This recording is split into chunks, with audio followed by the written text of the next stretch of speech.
A reading from the letter of St. Paul to the Ephesians. From, from Paul, who by God will is an apostle of Christ Jesus. To God's people in Ephesus, who are faithful in their life in union with Christ Jesus. May God our Father and the Lord Jesus Christ give you grace and peace.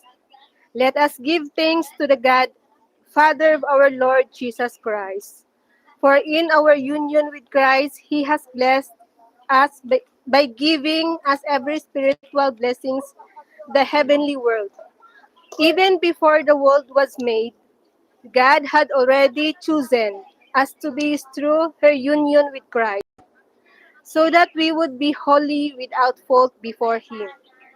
Because of His love, God had already decided that through Jesus Christ, He would make us His children.